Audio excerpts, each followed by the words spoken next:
Sawadee Kap. Hello and welcome to Daily Wisdom, Walking the Path with the Buddha. Today is our group learning program, and we're starting a 4-part series on Buddhist chanting. Over the next 4 Wednesdays, I'm going to help you develop a Buddhist chanting practice in the Pali language. I'd like to welcome you to our class today. I'm going to start with helping you to understand what Buddhist chanting is and why we actually practice it. Then I'm going to go into helping you to develop your skills around learning how to Buddhist chant, do Buddhist chanting, and then we're going to actually do Buddhist chanting together. And then as we have time towards the end of our class, we'll probably even do a meditation session together where we incorporate the Buddhist chanting in with the meditation. I'm going to use some visual aids to help me share the teachings with you to help you understand the Buddhist chanting topic that I have to share with you today. The first thing to understand as it relates to Buddhist chanting is that as the Buddha taught meditation in his own words, when you see his guidance and his instruction, he talks about setting up mindfulness in front of you. The mindfulness is awareness of mind. This is where you can start bringing attention and awareness of mind, kind of invigorating the mind. The mindfulness itself is awareness of mind.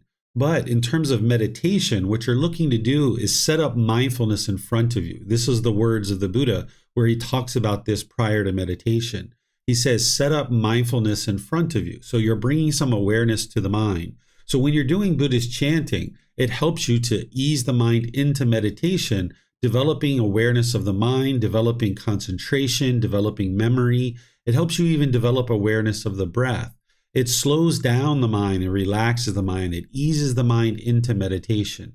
It also can provide you this audible indication of improvement to your practice, because oftentimes when people are learning and practicing teachings of the Buddha, they might have a struggle to see early on some of the improvements that they're making to their practice. But as you chant each day and each week, you're going to see this audible indication of the improvement of your practice, and it's going to provide you with motivation and encouragement in your practice.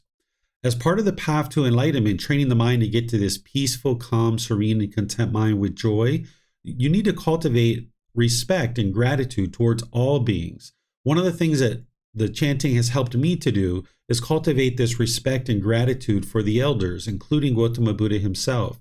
That if you think about Gotama, been handed down for over 2,500 years from person to person to person to person, there's an entire long chain of unnamed people who will never know their names, that these teachings have been handed down from person to person to person, all the way to the point where they're reaching you. So when you're chanting, you might think about that you're receiving these teachings from this long list of people who will never know, and having respect and gratitude for them can really help your own mind to not only develop gratitude and respect for them, but for other people in your life too, whether it's your parents, your siblings, your coworkers, your neighbors, all people around you. You need to have respect and gratitude towards them. Just as I'm sharing what meditation is, it's important to understand what meditation isn't. Meditation isn't mystical or magical. There's no magical benefits associated with chanting. Some people will share with you that you get an extra long life, or you can get wealthy, or you can get your boyfriend or girlfriend to come back to you, or you can instantly get to enlightenment by chanting certain chants. This isn't actually true. And as I've shared in the past, it's important to learn, reflect, and practice to be able to see the truth for yourself. So I'm sharing with you in terms of learning that there's no mystical or magical benefits for chanting. The benefits that you experience are the ones that I'm sharing here. And then you reflect on that. Have you ever done any kind of vocal chanting or any kind of prayer or anything where you instantly received any kind of benefit? And then you kind of practice and you look around. If you go to a particular place, even a Buddhist temple, and they say, oh, there's this special chant, it's a secret chant that only our temple knows, and this will give you an extra long life. Well, if that is true, it wouldn't be a secret anymore. It would have spread like wildfire all throughout the world. And if that was true, you should be able to look around the temple and see a bunch of people that are 150, 200, 300 years old because they've been chanting this chant. And because you're not going to see that, you can conclude that this chant does not do what it is reported to have done. So the chanting that we do, it's in the Pali language. This Pali language is no longer a spoken language today. During the lifetime of the Buddha, everything he spoke or everything he taught was spoken orally. He shared all his teachings orally. There wasn't anything written down. The technology to write things down was in China, but it hadn't made it to the region of the world where the Buddha was living, where he was born in what we call Nepal, and he was teaching in what we call Northeast India. So the language that he spoke at the time, it didn't even have a script. Because the technology hadn't made its way to that region of the world, there was no script for the language. All the languages were oral. So they didn't even have the ability to write things down. So the Buddha would teach, and then every 2 weeks, his students would chant and recite his teachings word for word as a way to commit them to memory. So this is how chanting actually got started. But nowadays, because the Pali language is no longer a spoken language, and very few people understand the Pali language, a lot of people have started associating these mystical and magical benefits to chanting. The thing about the world is oftentimes the least you know about something, the more mystical and magical it becomes. The chants that I share with you, I'll have the translations for you so that you can see the actual translations and you'll know exactly what the chants are. But a lot of the chanting that is done throughout Buddhist communities, the people who are chanting, they don't even know what the words mean. So it takes on this mystical and magical approach. So always keep in mind that chanting was done during the lifetime of the Buddha just purely to commit the teachings to memory. There's nothing mystical or magical. It's not a rite or ritual or ceremony or worship. It's not prayer to actually chant. You're literally easing the mind into meditation, helping the mind gain this mindfulness or awareness of mind in concentration, because there's a certain amount of concentration that needs to occur in order to focus on chanting, to kind of invigorate the mind. And it helps you to build memory, because the mind is just like a muscle. If a muscle isn't used, it will essentially deteriorate and it won't be there available for you nice and strong. But if you exercise the mind doing things like chanting, then as you're committing those chants to memory, you will need to exercise the mind so that you can have more memory in daily life. And as you're going to see the way that I teach you in meditation and chanting, you're going to need to have a certain amount of awareness of breath. And this is going to help you in meditation because you're going to have awareness of the mind and awareness of breath, so that as you ease the mind into meditation, you'll get much more benefit out of the meditation itself. Oftentimes one's mind in daily life is go, go, go, go, go, go, go, go, go, go, go, go, go. And this puts a lot of stress in the mind and anxiety. The mind is craving and desiring and chasing after things. So by slowing the mind down and relaxing it through chanting and then through meditation, you can actually go through life with more ease because you're not rushing through life. So these chants are going to help you to get more benefit out of the meditation. The meditation is one tool or one technique that the Buddha uses in order to help you to understand how to get to enlightenment. The Buddha trained his mind during his multiple year pursuit to get to enlightenment. It took him 6 years to get to enlightenment. And as he trained his mind, he developed what he understood to be the path to enlightenment. And then he shared for 45 years how to get to that enlightened mental state through training one's own mind. So he provided these teachings as guidance. These aren't rites and rituals and ceremonies or worship. He never taught any of those things. And he didn't teach prayer either. He provided guidance to awaken to the wisdom of the natural laws of existence. And as you learn the teachings, you practice them, you can transform the mind and move it to this enlightened mental state where the mind is peaceful, calm, serene, and content with joy, no longer experiencing any discontent feelings. So all the sadness, anger, frustration, irritation, annoyance, guilt, shame, fear, boredom, loneliness, the shyness, resentment, jealousy, even the slightest displeasure is eliminated from the enlightened mind. You're never, ever even in a bad mood. You're always in a good mood once the mind gets to enlightenment, because you've removed the conditions that are causing the bad mood. You'll have focus, concentration, clarity of mind, and deep memory. These are just a few of the benefits of moving the mind to enlightenment. So these chants that I share with you, they're in the Pali language, and you'll find them throughout Buddhist communities that are practicing the Theravada tradition. The 3 chants that I'm sharing with you are 3 very popular chants. You'll see them in multiple communities that are sharing teachings of the Theravada tradition. The Theravada tradition is found in Thailand, Myanmar, Cambodia, Laos, southern Vietnam, and Sri Lanka. In reality, this tradition is spread all throughout the world, but this particular tradition called Theravada, what it means is teachings of the elders. It's considered to be the closest form of Buddhism that existed during the lifetime of the Buddha. So the teachings of the Buddha are captured in the Pali language, and that's what we consider to be the source of his teachings. And in this tradition, no matter where you go, you can chant these chants that I'm going to share with you, and you can chant right along with the people that are chanting, no matter where you go, whether it's Sri Lanka, Myanmar, Cambodia, Laos, southern Vietnam, here in Thailand, whether you go to some temple that's teaching Theravada teachings anywhere throughout the world, you should be able to sit down and chant, and right along with them, you'll be chanting in the Pali language. There'll be a little bit of a difference in dialect from one region of the world to another, but by and large, this is what people will be chanting. People from Thailand come together with people from Sri Lanka from time to time, and they chant along together, even though there's a slight difference in the dialect. The way that I chant, people would consider to be a kind of with a Thai dialect or with a Thai accent, because I ended up hearing a lot of Thai people chanting. So when I started to chant, I chanted from what I heard. So what you're going to be learning is chanting in the Pali language, and you'll be using a bit of a Thai dialect, the way that I chant and the way that you'll learn to chant.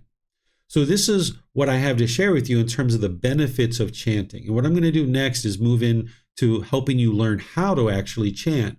But before I do, I would like to just pause and see if anybody has any questions about the benefits of chanting and why one might be interested in learning to chant. You can put those questions into Facebook, YouTube, or Zoom, and I'll be able to see those in the comment section. Or you can put in Zoom, you can raise your hand electronically and ask any questions or follow-up questions directly.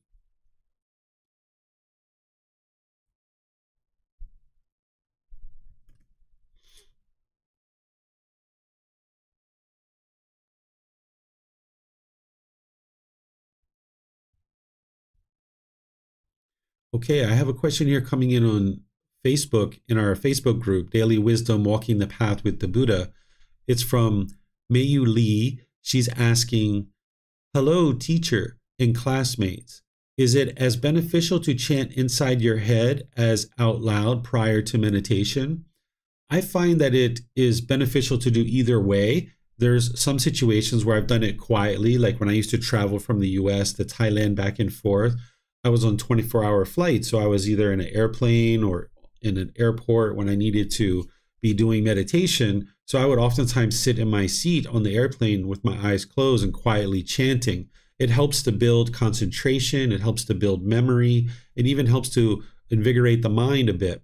The audible chanting seems to help the most, but the doing chanting inside the mind surely is beneficial. So if that's your option, you can go ahead and do that. So you could do that, or you could do it audible.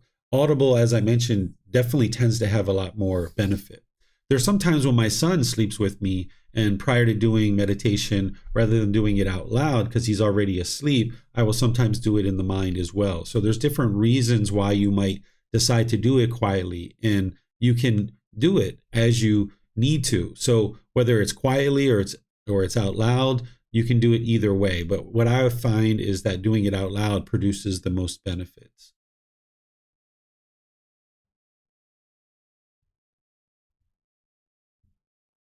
Okay, I'm not seeing any other questions anywhere else. So what I'm going to do then is I'm going to move into sharing with you guys how to actually do the chanting. So this first chant that I have to share with you is called the triple gem or the triple jewel. We refer to it that way because it's paying respect to the Buddha, the teachings, and the community. I suspect that these chants weren't actually created by the Buddha. I suspect his students created these either during his life or after his death, because as you see here and as you see with the other chants, there's an enormous amount of respect and gratitude that's being given to the Buddha. A Buddha isn't going to go around and teach things that are to respect him and pay homage to him the way that these chants are created. A Buddha is a teacher that has gotten to enlightenment by themselves without the help of any teachers or any guides. They dedicate the rest of their life to sharing their teachings with countless people, and countless people get to enlightenment during their lifetime. And then they preserve their teachings in such a way that countless more people can get to enlightenment after their death. They have eliminated the ego, any kind of arrogance or boastfulness or pride, or measuring and comparing and putting yourself above or below others. So with an individual who's enlightened and who's a Buddha, they're not going to share teachings where people are chanting to them and showing all kinds of gratitude and respect. But if you have learned from an individual who share teachings with you out of the kindness of their heart through loving kindness and compassion and practicing generosity, they don't want anything from you, they don't expect anything from you, and they've dedicated their time in order to help you move from this unenlightened mind where the mind's angry and sad and frustrated and having other discontent feelings to complete peace and joy where you no longer experience any anger, sadness, or frustration ever again. You would have an enormous amount of respect for that individual. So I suspect that his students, either during his life or after his death, developed these chants as a way to show gratitude and respect to him. And we call this one the triple gem or the triple jewel because it's chanting about the Buddha, the teachings, and the community. In Pali, this is called the Buddha, the Dhamma, the Sangha. And in order to get to enlightenment, you would ultimately need to build confidence in the Buddha, the teachings, and the community that you're part of. If you just had one or two of these things, you wouldn't be able to get to enlightenment. So if you just had confidence in the Buddha, but you didn't have access to his teachings, and you weren't part of a community in which to be able to learn the teachings, you wouldn't be able to get to enlightenment. If you just had access to the teachings, but you didn't have confidence in the Buddha and you weren't part of a community, you wouldn't be able to get to enlightenment.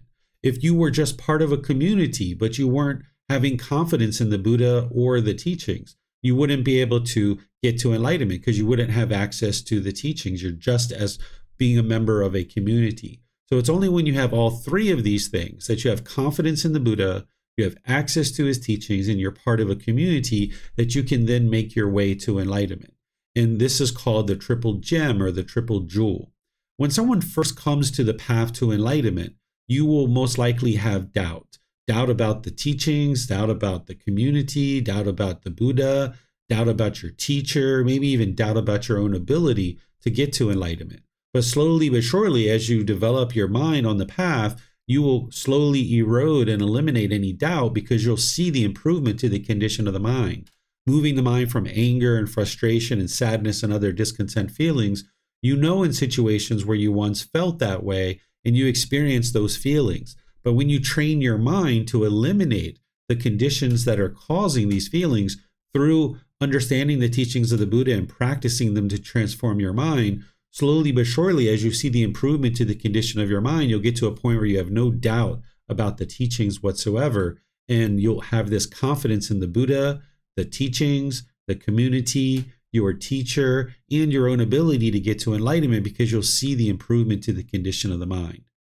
So the way I'm going to teach this to you is I'm going to chant it first, the first time. I'll chant it all the way through. Then I will chant it again and I will show you where the breath is to help you understand where you can possibly take a breath if you'd like to take a breath. Then we'll chant it together and I will instruct you and kind of guide you on where to breathe. And then we'll chant it a fourth time where I won't provide any instruction at all and we'll just go through the chant. So this is the way this one sounds. Arahang Samma Sambuddho Mahakawa Wat Tung Mahakawanhang Apivateyami Savakato Mahakawata Dhammo Dhammang Namasami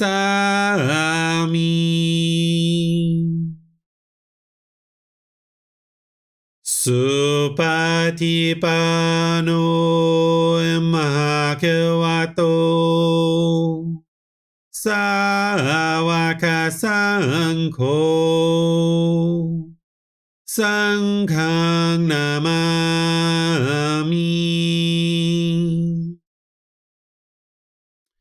Okay, so as you see there, I do a bow at the end of each phrase of the three of the triple gem and the triple jewel, paying respect. That's something you can choose to do if you like. If you're in a Buddhist community, you might see people raising their hand up to their forehead the way that I did, or you might see people bowing to the ground. It's up to you how you choose to practice. So I'm just sharing with you what all the different options are and how people choose to practice, and then you can decide for yourself what you'd like to do. So here, let me chant it again, and I'll explain to you and help you see where the breaths are so that you can potentially decide to take a breath at that place. It's not required that you take a breath at that place. This is just some guidance to help you understand where there's kind of a natural pause in the chanting so that it's kind of a natural place for you to decide to take a little bit of a breath. So normally what you do is you take a nice deep breath at the beginning, and then you start with this first phrase. Arahang Samma Sambuddho Bhagava. And then there's a little half breath right there. Wat Tung Bhagavantang Apivateyami. And then as you're bowing, you take a nice deep breath. Sawakato Bhagavata Dhammo. Little half breath there. Dhammang Namasami. Again, fill up your lungs really big there. Supatipano Bhagavato. Little breath there. Savaka Sangho. Little breath. Sanghang Namami. And then a bow. And then here you're going to take a nice deep breath because you're going to end up moving on to the next chant from there. Okay, so let's do this one together. If you'd like to learn how to chant, just bring your palms together in front of your sternum. And I'm going to chant this with you and guide you on where the breaths are. So if you'd like to take a nice deep breath here. Arahang Samma Sambuddho Bhagava. Little breath. Wat Tung Bhagavantang Apivateyami. Nice deep breath. Sawakato Bhagavata Dhammo. Little breath. Dhammang Namasami. Nice deep breath. Supatipano Bhagavato. Little breath. Savaka Sangho. Little breath. Sanghang Namami. And then a nice bow there if you'd like to bow. Okay, so this is the triple gem or the triple jewel with guidance. But if you'd like to take a little sip of water like I'm going to do and kind of prepare, then we'll do it through one time all the way through without any instruction or any guidance, just chanting together. Okay, so if you'd like to chant this one, we'll go ahead and chant it all the way through. Arahang Samma Sambuddho Bhagava. Wat Tung Bhagavantang Apivateyami. Sawakato Bhagavata Dhammo. Dhammang Namasami.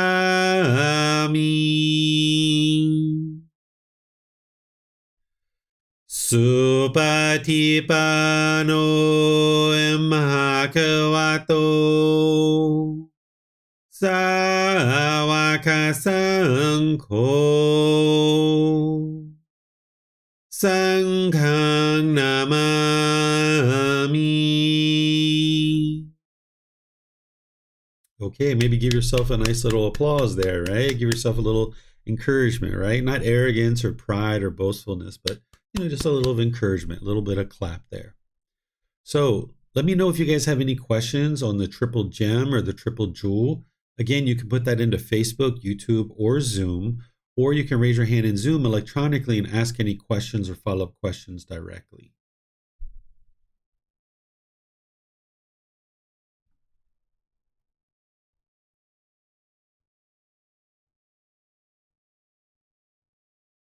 All right, I'm not seeing any questions anywhere.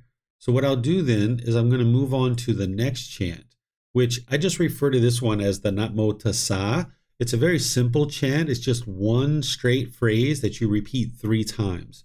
Oftentimes here in Thailand, when a child is first starting to grow and they start mouthing a few words, maybe around 1.5, 2 years old, Thai people will start chanting this chant and helping their children to learn how to do this chant. And they would have been hearing it at the temple as they were growing up around the temple. So if you find that learning all 3 chants is a bit challenging, you could just learn this one first and then move on to some of the others, because you'll see some of the same syllables in the other chants. This is how I learned it, is I learned this one first, then I learned the triple gem or the triple jewel, which is the one I just taught you, and then the third one is what I learned last. But some people like to just learn them all at one time. So I'm going to do the same thing. Is I'm going to go through chant it once, then I'll chant it again with the instruction of the breath. Then I will chant it with all of us and helping you to understand where to breathe. And then we'll do it a 4th time where I won't provide any instruction. We'll just chant all the way through. So the way that this one sounds is like this. Namo Tassa Bhagavato Arahato Samma Sambuddhassa. Namo Tassa Bhagavato Arahato Samma Sambuddhassa. Namo Tassa Bhagavato Arahato Samma Sambuddhassa. Okay, here you might have been starting to hear the natural breath here. And notice that I'm not bowing with these. It's just straight chanting 3 times the same phrase 3 different times. So here's where the breath is. As you have your hands together, you just take a nice deep breath at the beginning and you chant Namo Tassa Bhagavato. Little breath there. Arahato Samma Sambuddhassa. Nice deep breath to fill up the lungs. Namo Tassa Bhagavato. Little breath. Arahato Samma Sambuddhassa. Nice deep breath. Namo Tassa Bhagavato. Little breath. Arahato Samma Sambuddhassa. Okay, so now let's do it together. And when we do it together, I will guide you on the breath, and then I'll do it one more time without the guidance. So take a nice deep breath here at the beginning with your palms together. Namo Tassa Bhagavato. Little breath. Arahato Samma Sambuddhassa. Nice deep breath. Namo Tassa Bhagavato. Breath. Arahato Samma Sambuddhassa. Nice deep breath. นะโมตัสสะภะคะวะโต breath อะระหะโตสัมมาสัมพุทธัสสะ Okay, so that's the Namo Tassa. Okay, now let's do it without any guidance or anything. You just go through it and just hear the natural place where to take a breath. And if you'd like to take a breath there, you can. This is just guidance for you to be able to understand how to maintain your breath and have awareness of the breath. Namo Tassa Bhagavato Arahato Samma Sambuddhassa. Namo Tassa Bhagavato Arahato Samma Sambuddhassa. Namo Tassa Bhagavato Arahato Samma Sambuddhassa. Okay, a little clap. All right, you learned that one. So you got some practice to do, I'm sure, with all of these, but now you've got one more under your belt. So let me see what questions you guys have here on the Namo Tassa. Again, you can put those into Facebook, YouTube, or Zoom, or you can raise your hand in Zoom and ask any questions that you like. Looks like Francis has, or actually it's Miriam has a question here. Are the words written phonetically to match English language? Yeah, so what I did is I listened to the chants and hearing them chanted and learning how to chant them myself. I wrote them out with English characters to be able to help you to be able to chant them. So if you learned these with Thai people, they would have the same chants written out with Thai script. Because remember, there's not really a script here to go along with this that existed during the lifetime of the Buddha. Now the Pali language does have a script that people use in order to document the Pali language. But here I'm using these characters in order to represent what we're chanting in the Pali language.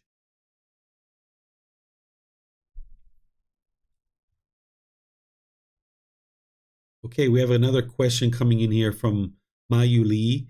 She's asking, as we are chanting, for example, the triple gem, can we visualize the Buddha, the elderly, and the community as we are chanting?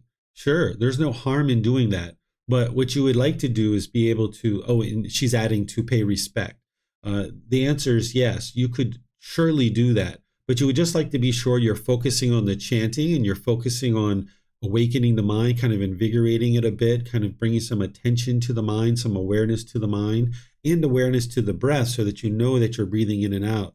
You may or may not be able to accomplish all those things when you're first learning, but as you get going, you can surely start to visualize that you're actually chanting and paying respect to the Buddha. This is why people will oftentimes do this in front of an image of the Buddha or the statue of a Buddha or something like that. All right, so looks like we don't have any more questions. Here we go. We have some more from Miriam. I may have to write phonetically, write in my own native language. Thank you. Yes, you can surely do that.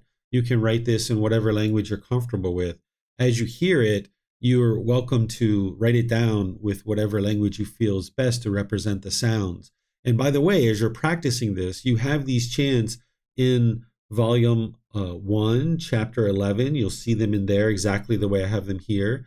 On our website, if you go to buddhadailywisdom.com and click on the free books link, down towards the bottom, you'll see the resources there. We'll have a bunch of different resources. And I have a one-page chanting sheet, which will have these chants and the translations for you there. And then also on the podcast and on the YouTube channel, I have a podcast and a YouTube video, which is just the chants. It's like 2.5 minutes. And you could be playing that while you're actually chanting. You could even put it on repeats or put it in headphones and put it on while you're actually chanting. So you have somebody to chant along with, and you can hear the chanting as you're actually developing the chants. So those are all options to help you to be able to learn these chants outside of class. Okay, so I'm going to move on to this next chant, which is the last one. I refer to it as the ETP So, but there's other ways to refer to it as well. And some people find this one to be a bit more challenging. I know I did, but I've heard some people say that it's actually easier for them. And if you can chant this, you'll find a lot of these syllables in the other chants as well. So once again, I'll do those 4 different ways of chanting. So I'm going to start off first with just chanting it through so that you can hear it. Iti piso mahakawa arahang sammasambuddho vicacaranang sammuno sakhato rokavito Anuttaro purisa Dhamma sati satatawa manusanang Bhutto bhagavati. And then that's where you would slip into meditation from there. So again, you might be hearing the pauses here and kind of hearing where is a nice place to take a breath. So let me help you understand where those are. You can take a nice deep breath at the beginning, and then we chant Iti piso mahakawa. And then there's a breath there. Arahang sammasambuddho. Nice deep breath. Vicacaranang sammuno. Breath. Sakhato rokavito. There's a nice deep breath here. Anuttaro purisa. Little breath. Dhamma sati satatawa manusanang. Little breath. Bhutto bhagavati. And I do a nice little bow there at the end. When Thai people chant this, they will tend to end it with ti. They will just stop it, but I kind of drag it out. I think it sounds a bit nice. And then it just kind of ease into meditation from there. Okay, so now we can chant it together, and I will guide you on where the breath is so that you'll know where to actually breathe. So if you have your palms together, if you'd like to do that, you're welcome to. And now take a nice deep breath. Iti piso mahakawa. Little breath. Arahang sammasambuddho. Nice deep breath. Vicacaranang sammuno. Little breath. Sakhato rokavito. Nice breath. Anuttaro purisa. Little breath. Dhamma sati satatawa manusanang. Little breath. Bhutto bhagavati. Throat's getting a little scratchy. I've been chanting this throughout the day, teaching students. So there you can see where the breaths are, okay? So now let's chant this together, and I won't instruct the breath. We'll just go through and chant it together without any kind of instruction. Iti piso mahakawa arahang sammasambuddho vicacaranang sammuno sakhato rokavito. Anuttaro purisa Dhamma sati satatava manusana Bhutto Bhagavati. Okay, nice little clap there for all of you guys. Good job, good job. Okay, so what I'd like to do here then is to give you guys an opportunity to chant all the way through without any guidance or any instruction, all three chants, where we start with the first one, the triple gem, and then we go right into the Namo Tassa and right into the ETP So. And that's where normally we would slip into meditation from there. So I'll give you guys a chance to go all the way through and kind of get comfortable putting the chants together in all three. And I'm not going to provide any kind of guidance or instruction along the way.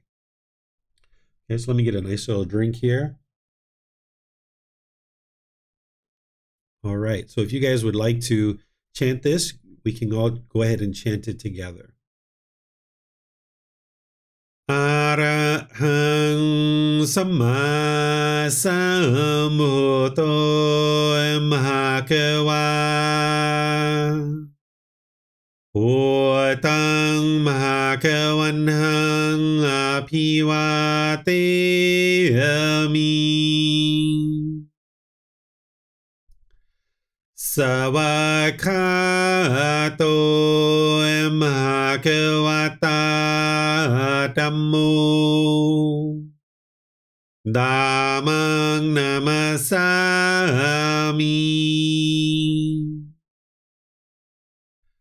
Supatipano Bhagavato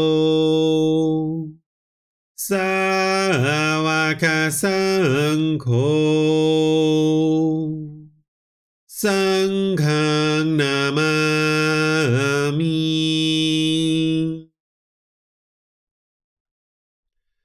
Namo Tassa Bhagavato Arahato Samma Sambuddhassa Namo Tassa Bhagavato Arahato Samma Sambuddhassa Namo Tassa Bhagavato Arahato Samma Sambuddhassa Iti Piso Bhagava Arahang Samma Sambuddho Vichacharanang Sambuddho Sakhato Rokavito Anuttaro Purisa Dhamma sati satatava manusana Bhutto Bhagavati. All right, good job. Of course, I can't hear you guys, but I'm sure it sounded wonderful. So this is the chanting that I do before meditation and after meditation. Let me see if you guys have any questions at all related to the chanting. And then after that, we'll go ahead and do some meditation together and put this together where we actually chant. And then we go into meditation. I'll guide you guys in breathing mindfulness meditation. And then we'll come out of the meditation with the chanting as well. So if you have questions, you can put that into Facebook, YouTube, or Zoom, or you can raise your hand in Zoom electronically and ask any questions that you like.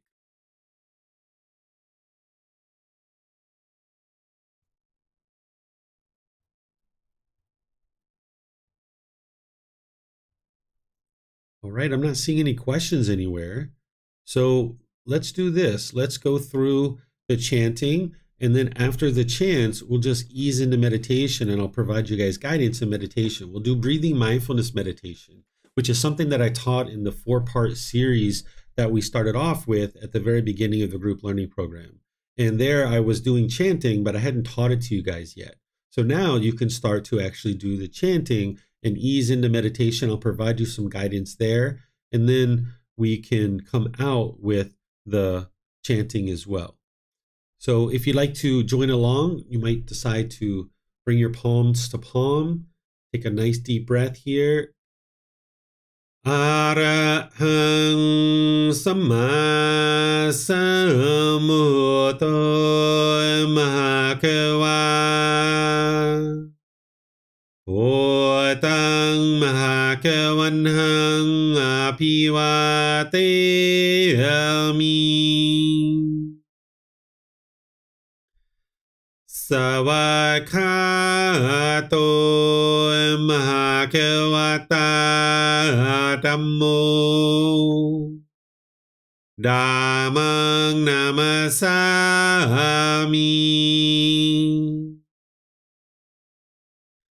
Supatipano Mahakavato Savaka Sangho Sanghang Namami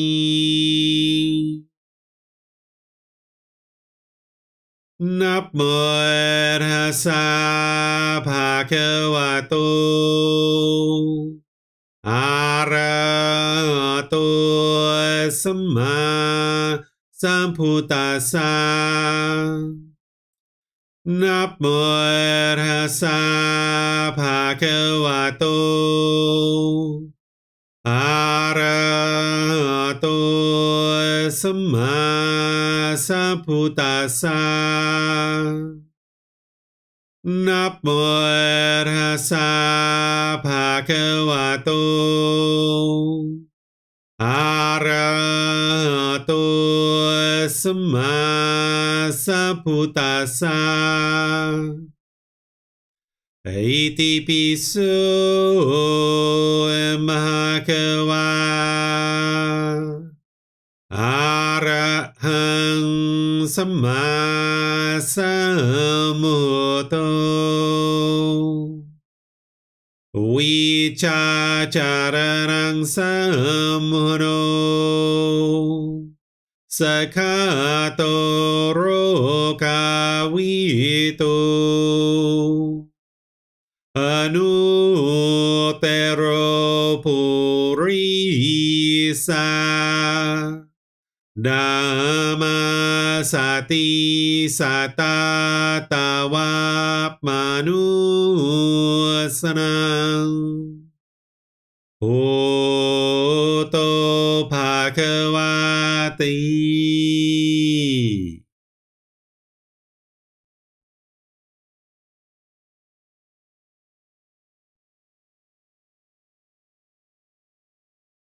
Okay, take a nice deep breath, just gradually establishing the breath. Breathing in through the nose, establishing a nice, natural, steady breath. Not forced or controlled, just a gradual inhale through the nose, experiencing the full breath. And then when you're ready, exhale out through the nose. Breathing in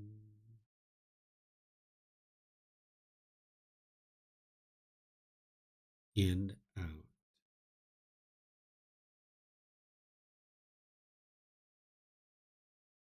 Breathing in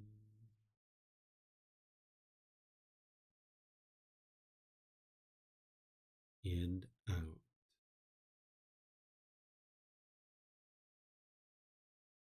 Your breath may not match up with the guidance that I'm providing, and that's okay. This is your practice. You can just use my voice as a reminder to breathe in through the nose, establishing a nice natural breath. And when you're ready, exhale out through the nose, breathing in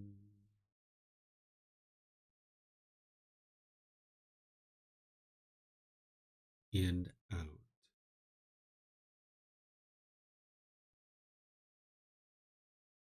Breathing in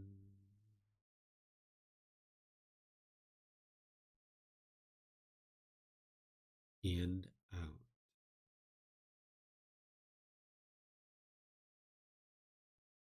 With the breath well established, start fixating the mind on the breath, either the sound of the breath coming into the nose or the sensation of air moving over the skin into the nose.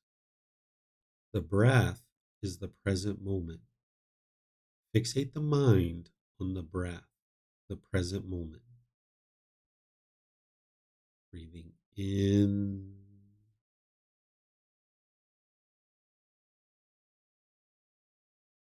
and out.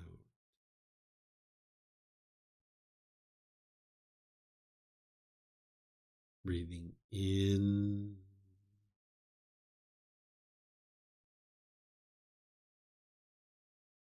and out.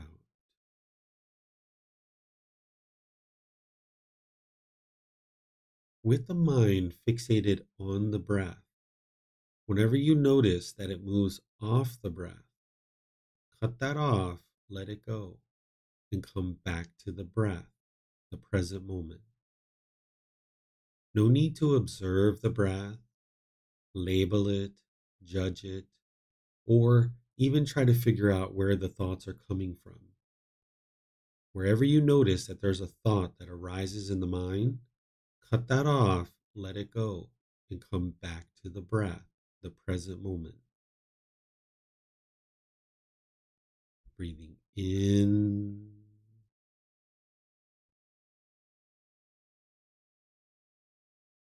and out.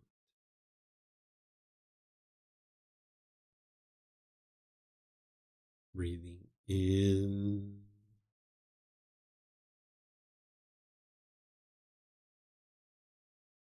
and out.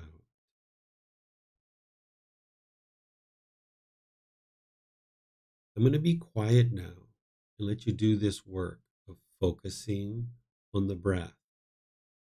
Whenever you notice that there's a thought, cut it off and let it go.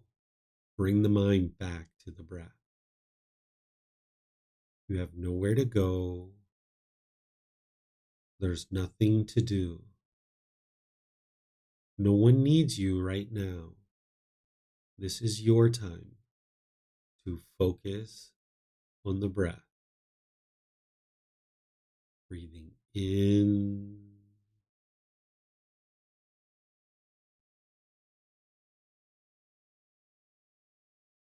and out.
อะระหังสัมมาสัมพุทโธมหะเกวาพุทธังมหะเกวันหังอภิวาเทมิสวากขาโตมหะเกวตาธัมโมธัมมังนามัสสามิสุปฏิปันโนมหะเกวโต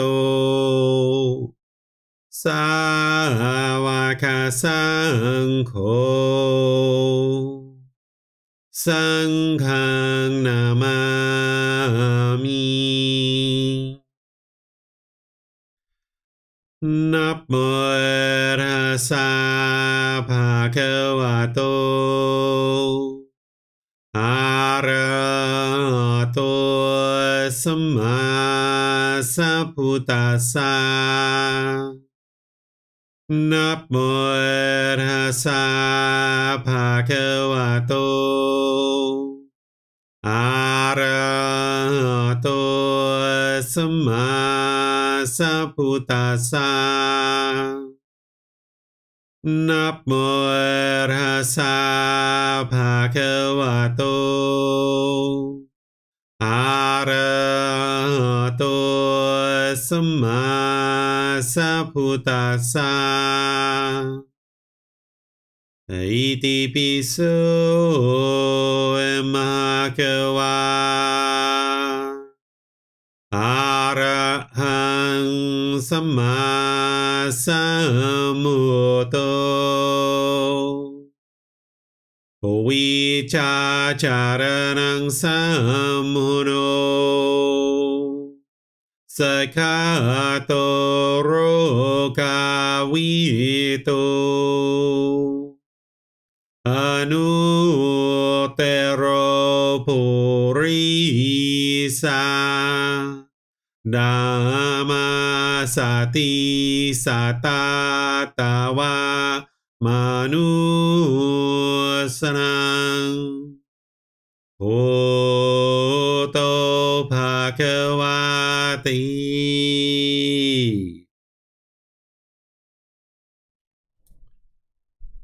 All right. If you guys would like to slowly make your way out of meditation, I'll go ahead and open up to any last minute questions that you guys have related to the chanting. If you have questions, you can put that into Facebook, YouTube, or Zoom. Or if you're in Zoom, you can electronically raise your hand and ask any questions or follow-up questions directly.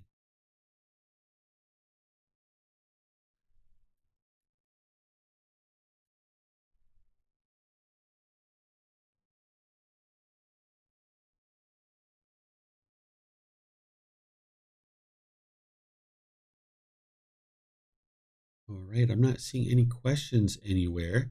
So what I'll do then is just end class by thanking all of you guys for joining. It's very wonderful to see all of you guys here and learning and actively looking to practice the teachings of the Buddha.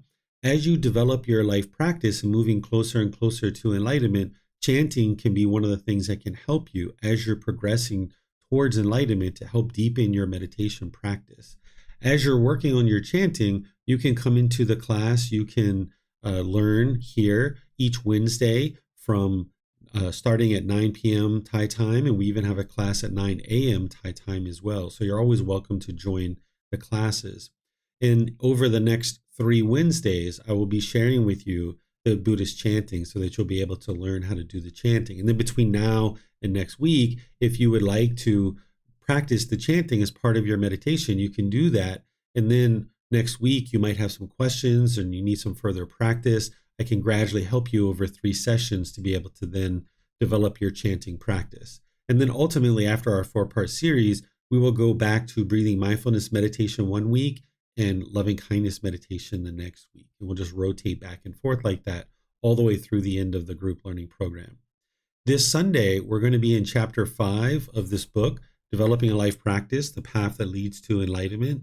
In chapter 5, we're studying the Eightfold Path, the path for all humans to enlightenment. This is where you're going to learn how to train the mind to get to this enlightened mind where the mind can be peaceful and joyful. You would need to know this inside and out, backwards and forwards, in order to make your way to enlightenment. So even though I covered this at the beginning of the group learning program, we visit it again here to be able to help you to then be able to understand the Eightfold Path and be able to practice it and get any help that you need in understanding what the Eightfold Path is and how to actually practice it. Then on Saturdays, of course, we have our Pali Canon and English study group, which are always welcome to join. All of these classes, whether it's Sunday, Wednesday, or Saturday, I'm live streaming now at 9 a.m. Thai time and 9 p.m. Thai time. So depending on what time it is in your time zone, you have two options available to you to be able to attend classes and learn the same thing. So you can attend one or the other. Some people have even been attending both in some cases. Or you can even listen to the replay. So the recording is on Facebook, it's on YouTube, and it'll even be in our podcast as well.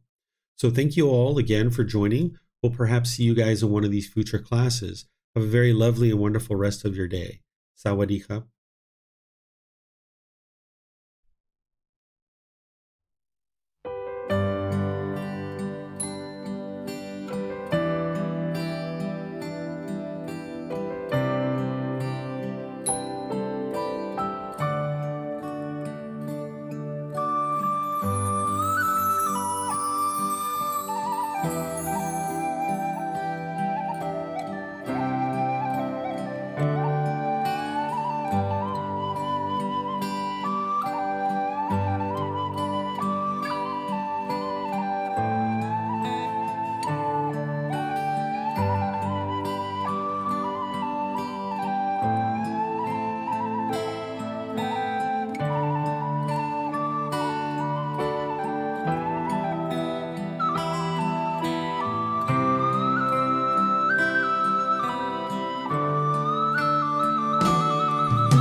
Thank you again for watching. Enjoy your meditation. Look forward to seeing you online and answering any questions that you might have. Thank you so much.